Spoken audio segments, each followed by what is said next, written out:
দিন দিন আমাদের পরিবেশে যত দূষণের মাত্রা বাড়ছে ততই যেন আমরা সকলে ইকো ফ্রেন্ডলি বা এনভায়রনমেন্ট ফ্রেন্ডলি জিনিসপত্রের সঙ্গে আরও পরিচিত হয়ে উঠছি।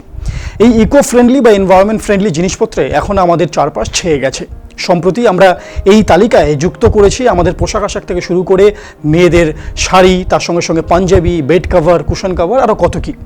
কিছু মানুষ আছেন যারা এখন যে কোনো জায়গাতে যখনই জিনিসপত্র কেনেন তারা বিশেষ করে এই পরিবেশ বান্ধব জিনিসগুলিকে খোঁজার চেষ্টা করেন, কারণ এতে এনভায়রনমেন্ট তো একেবারেই উপকৃত হচ্ছে, তার সঙ্গে সঙ্গে আমাদের স্কিন অর্থাৎ ত্বকেরও উপকারিতা হচ্ছে এই ইকো ফ্রেন্ডলি জিনিসপত্র ব্যবহারের কারণে।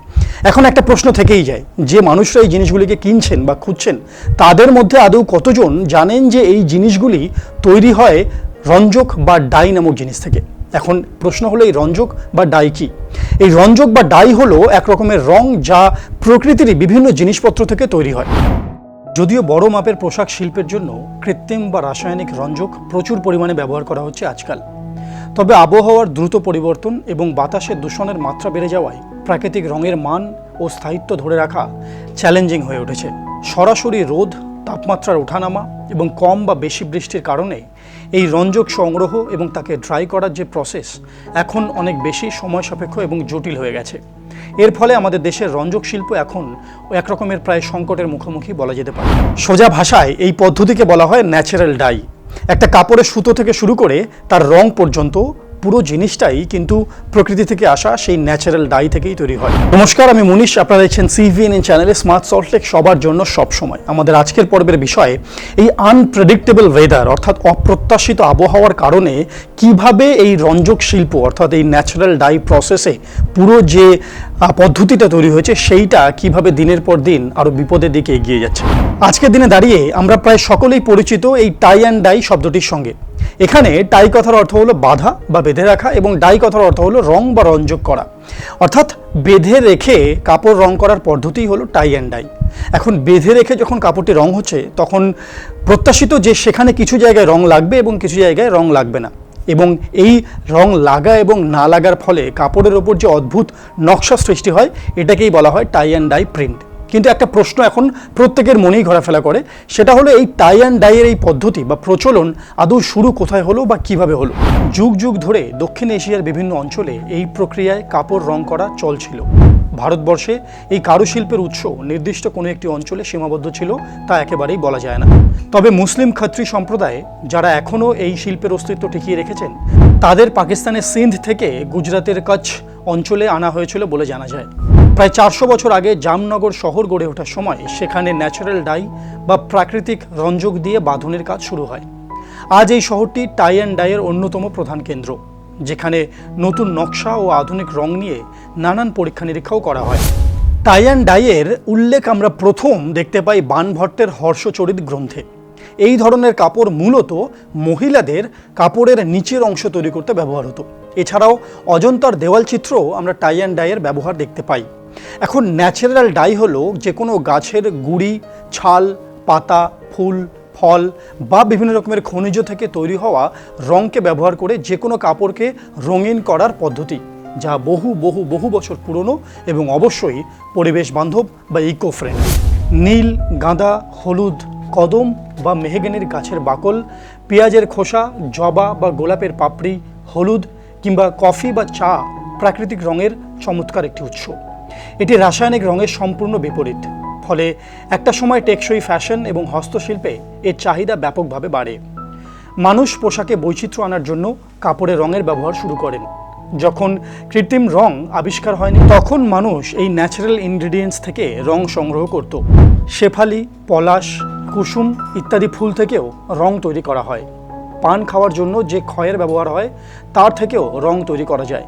ধাতব উৎস থেকেও রং পাওয়া যায়, যেমন প্রুশিয়ান ব্লু, ক্রোম হলুদ ইত্যাদি। 60 আর 70-এর দশকে ব্যাপক জনপ্রিয় হয়ে ওঠে এই টাই অ্যান্ড ডাই কাপড়। এখন তারপর থেকে সারা বিশ্ব জুড়ে বিভিন্ন রকমের ডিজাইনাররা এই বহুল প্রাচীন যে পদ্ধতি টাই অ্যান্ড ডাই সেটাকে আধুনিক অর্থাৎ নতুনভাবে রূপ দেওয়ার চেষ্টা করেছেন। যার ফলে র্যাম্প থেকে শুরু করে স্ট্রিট ফ্যাশন প্রত্যেকটা জায়গাতে এর উপস্থিতি আজকের দিনে দাঁড়িয়ে লক্ষ্য করা যায়। এই যে টাই অ্যান্ড ডাই পদ্ধতি, এটা এতটা জনপ্রিয়তা লাভ করেছে তার অন্যতম কারণ হলো এর বৈচিত্র্য, কারণ এটা ভীষণই ভার্সেটাইল, কারণ প্রত্যেকটা ডিজাইন একে অপরের থেকে আলাদা, যার ফলে এই টাই অ্যান্ড ডাই করা পদ্ধতিতে যখনই কোনো ডিজাইনার কোনো পোশাক তৈরি হয় বা কোনো কাপড় তৈরি হয় তার অবশ্যই একটা নিজস্বতা থাকে। এছাড়া ন্যাচারাল কালার এবং ইকো ফ্রেন্ডলি কাপড় ব্যবহারের কারণে এটি পরিবেশ সচেতন মানুষের কাছেও আকর্ষণীয় হয়ে উঠেছে। এক সময় যা শুধুমাত্র হিপি এবং বোহেমিয়ানদের পছন্দের হিসাবে পরিচিত ছিল, আজ সেই টাই অ্যান্ড ডাই কৌশলটি সারা বিশ্বের ফ্যাশন এবং টেক্সটাইল ডিজাইনারদের মধ্যে ব্যাপকভাবে ব্যবহৃত হচ্ছে। এটি শুধু কাপড় বা পোশাকেরই নয়, বরং ব্যাগ, জুতো সহ বিভিন্ন অ্যাক্সেসরিজ, এমনকি চুলের স্টাইলিংয়েও ব্যবহার করা হচ্ছে। কিন্তু গত কয়েক দশকে জলবায়ুর পরিবর্তন এবং চরম আবহাওয়ার কারণে গাছপালা থেকে পাওয়া যে ন্যাচারাল ডাই উৎপাদন তা ব্যাপকভাবে ব্যাহত হচ্ছে। অনিয়মিত বৃষ্টিপাত, দীর্ঘস্থায়ী খরা ও তাপমাত্রার বৃদ্ধির ফলে ফুল, ফল ও গাছের বাকল থেকে কাঙ্ক্ষিত রঙের মান ও পরিমাণ পাওয়া কঠিন হয়ে পড়েছে, যা ঐতিহ্যবাহী রঞ্জক শিল্পের অস্তিত্বের জন্য একটি বড় চ্যালেঞ্জ।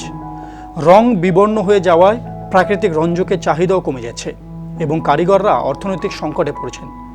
উৎপাদিত রঙগুলি আগের মতো উজ্জ্বল এবং দীর্ঘস্থায়ী বা গাঢ় হচ্ছে না। ন্যাচারাল ডাই দিয়ে ডাবু হ্যান্ড ব্লক প্রিন্টিংয়ের জন্য বিখ্যাত রাজস্থানের শুকনো অঞ্চল, কিন্তু গত কয়েক বছরে প্রচুর বৃষ্টির জন্য সেই কাজ ব্যাহত হয়েছে। ভেজা ও স্যাঁতস্যাঁতে আবহাওয়ায় ব্লক প্রিন্টিং সহজে শুকোতে চায় না। অন্ধ্রপ্রদেশ ও তেলেঙ্গানা কলমকারির জন্য বিখ্যাত, কিন্তু এখানকার প্রচণ্ড গরম ও আর্দ্রতার কারণে আর্টিজান বা কারুশিল্পীদের কারিগরি দক্ষতা কমে যাচ্ছে। এতে বোঝা যায় জলবায়ুর এমন পরিবর্তন কাজের ধরনকে কতটা সমস্যায় ফেলতে পারে। তাছাড়া এই পার্টিকুলার ফরম্যাটে বা এই টাই অ্যান্ড ডাই ডিজাইনে দরকার একজন দক্ষ কারিগরের, কারণ যিনি এই টাই অ্যান্ড ডাই কাপড়ে কাজ করছেন সেই কারিগরকে অবশ্যই সূক্ষ্মভাবে আঙুল চালাতে হবে। তাছাড়াও তাকে হতে হবে অত্যন্ত ধৈর্য এবং তার সঙ্গে সঙ্গে তার থাকতে হবে রঙের সম্পর্কে অনেক অনেক অনেক বেশি জ্ঞান। তাই একজন দক্ষ কারিগর হতে গেলে এই টাই অ্যান্ড ডাই ডিজাইনের জন্য তাকে বহু বছরের অনুশীলনের মধ্যে দিয়ে যেতে হয়।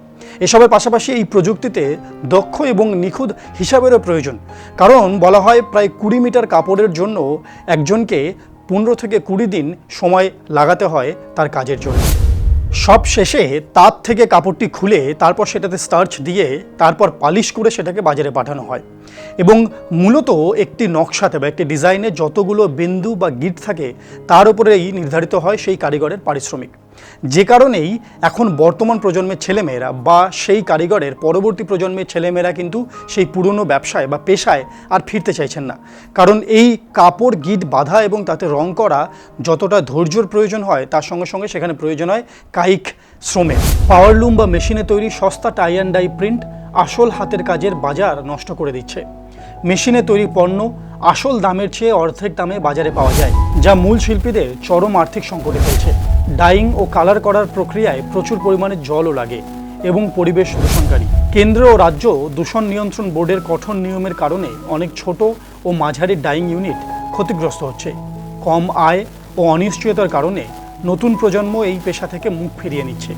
তাই তরুণরা কর্পোরেট চাকরি, প্রযুক্তি নির্ভর কাজ বা স্টার্টআপের দিকে বেশি ঝুঁকছে।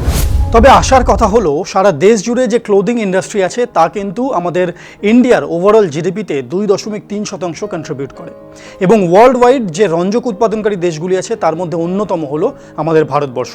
এবং আমাদের দেশে অর্থাৎ দেশীয় স্তরে বিভিন্ন রকমের উৎসবে এবং বিয়ের মৌসুমে এই লেহেরিয়া বা বাঁধুনির চাহিদা থাকে চূড়ান্ত, এবং মাঝে মধ্যেই যাতে নকল হওয়া থেকে বাঁচা যায় তাই কিন্তু রাজস্থানের লেহেরিয়া এবং গুজরাতের বেশ কিছু বাঁধুনি পণ্য ভৌগোলিক নির্দেশক বা জিআই ট্যাগ পেয়েছে। টাই অ্যান্ড ডাই বা রঞ্জক শিল্প একটি চিরন্তন জামাকাপড় রঙের কৌশল যা হাজার বছর ধরে টিকে আছে। এটি শুধু নকশা তৈরি করার পদ্ধতি নয়, বরং সৃজনশীলতা এবং আত্মপ্রকাশের একটি বড় মাধ্যম। ভারতীয় বাঁধনি থেকে জাপানি শিবোরি, পৃথিবী জুড়ে সর্বক্ষেত্রেই এর গুরুত্ব রয়েছে। আধুনিক ফ্যাশনে এটি নতুনভাবে অনুপ্রেরণা যোগাচ্ছে। একটি হাতে তৈরি বাঁধনি শাড়ি পরে বা রঙিন tie and dye T shirt, সব কিছুতেই রয়েছে শিল্প, ঐতিহ্য এবং অভিনবত্বের এক অপূর্ব মিশ্রণ। ভবিষ্যতেও এই শিল্প আমাদের রং ও সৃজনশীলতার সৌন্দর্যের কথা মনে করিয়ে দেবে, কিন্তু মনে রাখতে হবে জলবায়ু পরিবর্তন ও তার থেকে তৈরি পরিবেশ দূষণের জন্য রঞ্জক তৈরিতে যে সমস্ত জিনিস দরকার হয় তা কিন্তু এখন আর আগের মতো সহজে পাওয়া যায় না। বন্যা ও খরা এই কাজকে আরও দীর্ঘস্থায়ী করে তুলেছে। তাই সবার আগে আমাদের নজর দিতে হবে আমাদেরই পরিবেশের ওপর, এবং তার সঙ্গে সঙ্গে আমাদেরকে গুরুত্ব দিতে হবে মডার্ন সায়েন্স এবং টেকনোলজিকে। তবেই হয়তো আমরা এই আনপ্রেডিক্টেবল ওয়েদারের সঙ্গে খাপ খাইয়ে এগিয়ে যেতে পারবো, এবং এইভাবেই হয়তো আমরা টাই অ্যান্ড ডাই এই বহু প্রাচীন ডিজাইন এবং এই পদ্ধতিকে আরও বহুকাল জীবিত রাখতে পারবো এবং প্রাসঙ্গিক করে রাখতে পারবো। আমাদের আজকের পর্ব আমরা এখানেই শেষ করব। আশা করি এই পর্ব আপনাদের ভালো লেগেছে। যদি এই টাই অ্যান্ড ডাই সম্পর্কে আপনাদের কোনো মন্তব্য থাকে অবশ্যই আমাদেরকে নিচে কমেন্ট বক্সে জানান, এবং দেখতে থাকুন সিভিএনএন চ্যানেলে স্মার্ট সল্টলেক, সবার জন্য সব সময়। নমস্কার।